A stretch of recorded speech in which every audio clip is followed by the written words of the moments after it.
नमस्कार, pride news इंडियामध्ये आपलं स्वागत आहे. आज आपण ऋषिकेश अविनाश नावेकर या विद्यार्थ्याचं मुलाखत घेण्यासाठी आपण आलेलो आहोत. तर मुलाखत या विद्यार्थ्याची का, तर या विद्यार्थ्याने CA फाउंडेशन एक्झाम क्रॅक केलेली आहे. भारतामधून 7वा रँक ह्याला मिळालेला आहे. तर आपण त्याच्यासोबत त्याच्या यशामागे काय रहस्य आहे, त्यांनी कसा अभ्यास केला आणि काय आयडियल कोणाला मानतो, जे काय प्रश्न असतील ते आपण त्याला विचारूयात. ऋषिकेश, प्राईड न्यूज इंडिया या चॅनलमध्ये तुझं स्वागत आहे. धन्यवाद. तर मला सुरुवातीला सांग ऋषिकेश, तुझं पूर्ण नाव आणि प्राथमिक शिक्षण तुझं कुठे झालं? नमस्कार, माझं नाव ऋषिकेश अविनाश नावेकर आहे. तर माझं प्राथमिक शिक्षण 1ली ते 4थी हे टायनी एंजल स्कूल इथे झालं. नंतर 5वी ते 10वी मी पिनॅकल इंटरनॅशनल स्कूल पासदगाव इथे होतो. माझी 10वी तिथून झाली. Pinnacle international school. अच्छा, तर शालेय जीवनामध्ये तुझ्या यशामागे जे काही तू आता यश मिळवलं आहे, तर आता ते इथपर्यंत येणं म्हणजे तुझं जे बेस परफेक्ट पूर्ण झाला असेल, किंवा शालेय जीवनामध्ये कोण होतं तुझा आदर्श, किंवा कोण्या लोकांनी, शिक्षकांनी कशी मदत केली तुला? शालेय जीवनामध्ये मला आमच्या शाळेच्या संचालिका माधवी मॅडम यांनी बरंच सहकार्य केलं, मार्गदर्शन केलं. त्यांनी मला वाटचाल करण्याची मार्ग दाखवला. तसेच आमच्या शाळेचे प्राचार्य कापसे सर व तसेच आमचे शिक्षक गणेश सर यांनी मला फार मार्गदर्शन केलं. त्याच्यामुळे आज मला हे यश प्राप्त झालं. तर शालेय जीवन संपल्याच्या नंतर, तुझं 10वी झाल्याच्या नंतर CA एक्झामकडेच का, CS का निवडलं तू? कसं आहे, मला सायन्स आणि मॅथ या 2 विषयात तेवढं रुची म्हणजे आवड नव्हती. तर काही वेगळं करावं असं माझा विचार होता. तेच इंजिनियर, डॉक्टर हे माझा असं विचार नव्हता. कॉमन झाले कॉमन झाले, तर काहीतरी वेगळं करावं असा माझा विचार होता. तर तसंच एका दिवशी 10वी झाल्यानंतर असंच बोलता माझ्या वडिलांनी विषय काढला की CA पण हा एक कोर्स आहे, तू याला बघू शकतोस. मग त्याच्यानंतर मी त्याच्याबद्दल माहिती काढली, थोडी त्याच्याबद्दल अभ्यास केला. त्याच्यानंतर मग मी CA जावं असं मी विचार केला. ह्यापूर्वी फॅमिलीमध्ये किंवा रिलेशनमध्ये किंवा फ्रेंड सर्कलमध्ये कोणी CA झालं त्याला पाहून तू समोर गेला, असं काही आहे? फॅमिलीमध्ये कोणी CA नाही आहे माझ्या, पण बाबांच्या ओळखीमध्ये एक CA आहे. तर त्यांचं बघून मी त्यांना बोललो, त्यांच्याशी थोडं बोललो. मग त्यांनी मला थोडी माहिती दिली.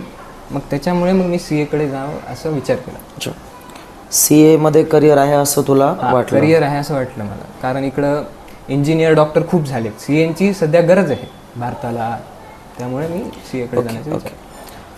तर कॉलेज लाईफ कसं, म्हणजे 10वीच्या नंतर कॉलेज लाईफ कसं झालं, काय ट्युशन्स वगैरे कशा पद्धतीनं केले?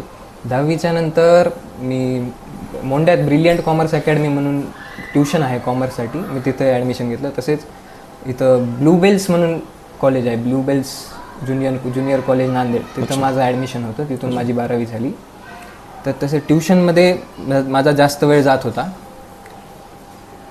अच्छा, ट्युशनमध्ये काय सहकार्य, कशा पद्धतीचे, रोज रेग्युलर ट्युशन करायचा का कॉलेज वगैरे कसं करायचं?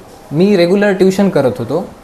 म्हणजे माझ्या दोन वेळेस असे ट्युशन होते, दिवसातून 2 वेळेस. सकाळी 8 ते 12, नंतर 3 ते 7 असे माझे ट्युशनचा टाईम होता. तर ऋषिकेश, काय आहे तुझ्या यशाचं रहस्य? काय यशाचं रहस्य, मी 12वीला ब्लू बेल्स ज्युनियर कॉलेज इथं होतो, आणि तसंच माझी ट्युशन ब्रिलियंट कॉमर्स अकॅडमी येथे माझी ट्युशन होती. तर मी माझ्या यशाचं रहस्य सगळ्या माझ्या शिक्षकांना, तसेच माझ्या आईवडिलांना देऊ इच्छितो. त्यांनी मला फार सहकार्य केलं, त्यांच्यामुळे हे माझं यश हे त्यांचंच आहे असं माझं म्हणणं. शिक्षकमधले कुठले एक्झॅक्ट? माझे ट्युशनचे शिक्षक ब्रिलियंट कॉमर्स अकॅडमी नवा मोंडा येथील माझे शिक्षक जसे CA Dinesh Bang sir, CA Shivkumar Yerawar sir, CA Swapnil Kabra sir, CA Ekansh Rajdev sir, CA Akshay Mantri sir, तसेच इंजिनियर अतुल जिल्हेवार सर यांनी मला फार मार्गदर्शन केलं व माझ्या यशासाठी मला फार त्यांनी प्रोत्साहन दिलं. मला कुठे आहे हे ट्युशन? ही ब्रिलियंट कॉमर्स अकॅडमी नवीन मोंढा येथे आहे, नांदेड, नवीन मोंढा नांदेड येथे आहे.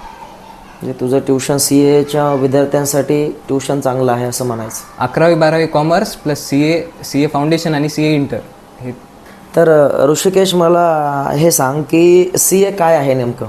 सर, CAचा फुल फॉर्म चार्टर्ड अकाउंटंट आहे. तर CA ह्या एक आर्थिक क्षेत्रातला एक फार मोठी पदवी आहे CA म्हणजे.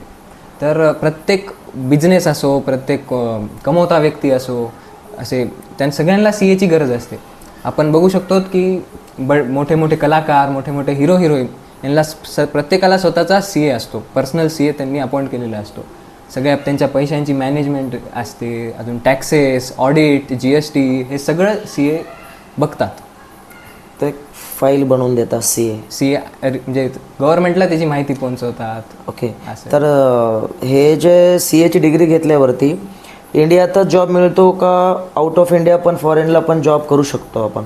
CAची डिग्री भेटल्यावर तुम्ही इंडियात तर नक्कीच करू शकतात, कारण खूप खूप ऑपॉर्च्युनिटी आहे इंडियात. तसं तुम्ही बाहेरही जाऊन करू शकता. तिथं एक एक्झाम द्यायची फक्त.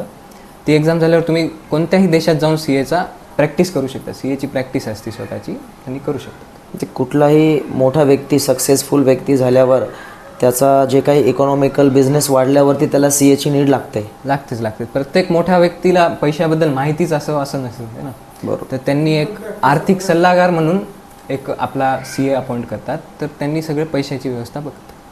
म्हणजे चांगलं करिअर आहे, एक चांगलं जॉब ऑपॉर्च्युनिटीज खूप साऱ्या आहेत. आता सध्याच्या काळात बिझनेस फार वाढत आहेत. येस, खूप बिझनेस वाढत आहेत, त्याच्यामुळे CAची गरज पण वाढत आहे. त्यामुळे मेट्रो सिटीमध्ये तर भरपूर CA लागत असते. मेट्रो सिटीमध्ये भरपूर लागते. तसे आता छोट्या छोट्या सिटीत सुद्धा बिझनेस वाढत आहेत. त्याच्यामुळे CA प्रत्येक बिझनेसला लागतोच. शिक्षकांनी पनिशमेंट केल्यावरती त्यांच्या विरोधात कंप्लेंट केली जाते, काय वॉट एव्हर, शाळेमध्ये येऊन त्यांना टॉर्चर केलं जातं. तर तुला काय वाटते, म्हणजे अदर पॅरेंट्सला तू म्हणजे काय सांगू इच्छितो की विद्यार्थ्यांना की पनिशमेंट दिल्याच्या नंतर, म्हणजे शिक्षक पर्पजली कोणाला पनिशमेंट देतच नसतो, काय वाटते पनिशमेंट असायला पाहिजे लाईफमध्ये? असायला पाहिजे, पनिशमेंट तर असायला पाहिजे. पण मी विद्यार्थ्यांना व पालकांना दोघांनाही सांगेन की शिक्षकांनी पनिशमेंट दिली, त्यांचा काही स्वार्थ नाही आहे त्यात काही स्वार्थ नाही. त्यांनी तुमच्या पाल्यासाठीच हे करतात. त्यांना शिकावं, त्यांना होमवर्क करावा. पर्पजली कुठलाही शिक्षक असं टार्गेट करून पनिशमेंट करतच नसतो. त्यांचा विचार असतो की या पोराला समजवायचे. Yes, definitely. त्यामुळे पनिशमेंट ही वाईट गोष्ट नाही आहे. प्रत्येक गोष्टीसाठी, म्हणजे पनिशमेंटसाठी शिक्षकांना त्रास देऊ नका, असं माझं म्हणणं आहे. धन्यवाद ऋषिकेश, तुझा अमूल्य वेळ दिल्याबद्दल. तर आज आपण ऋषिकेश अविनाशराव नावेकर यांची मुलाखत घेतलेली आहे. तर कमी वयामध्ये आणि रिसेंटली कॉलेज आणि ट्युशन्स एवढं हँडल करून त्यांनी भारतामध्ये 7वा क्रमांक मिळवलेला आहे. खूप मोठं यश आहे. एकदम सर्वसामान्य फॅमिलीमधला हा ऋषिकेश. तर काही खाजगी प्रश्न होते. तर त्याचं म्हणणं असं आहे की शाळेमध्ये पनिशमेंट दिल्यावरती मुलांना कुठंतरी त्याचा एक धाक असतो की सर आता उद्या आपल्याला पनिश करणार आहे, त्यामुळे आपण ते करायला पाहिजे.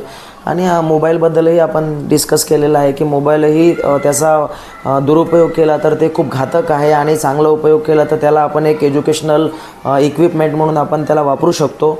तर जसं ऋषिकेशने त्याच्या आयुष्यामध्ये आता पहिली पायरी म्हणून जे CAचं फाउंडेशन एक्झाम आहे त्याला त्यांनी जसं क्रॅक केलं, तसं इतरही विद्यार्थी खूप चांगले चांगले मोठ्या अदर एक्झाम्स आहेत त्यांना क्रॅक करू शकतात. तर सोशल मीडियापासून थोडंसं विद्यार्थी शालेय जीवनापासून थोडंसं दूर राहावं सोशल मीडियापासून, असं त्याचं म्हणणं आहे. आणि निश्चितच त्याचा दुरुपयोग भरपूर मोठ्या प्रमाणात होतो आहे आज लहान मुलं बघितलं तर. आणि पॅरेंट्सही सरळ मोबाईलला पण त्यांना वापरायला देत आहेत. ते कुठेतरी थांबायला पाहिजे. आणि जसं ऋषिकेशने यश मिळवलं तसं यश सगळ्यांना मिळो, सगळे विद्यार्थी चांगलं यश मिळो आणि खूप आईवडिलांचं नाव त्यांनी करो, त्यांचं स्वप्न पूर्ण हो, अशा मी प्रार्थना करतो. तर आज आपण ऋषिकेश नावेकर यांची मुलाखत पाहिलेली आहे. मी रिपोर्टर दीपक भवर, प्राईड न्यूज इंडिया.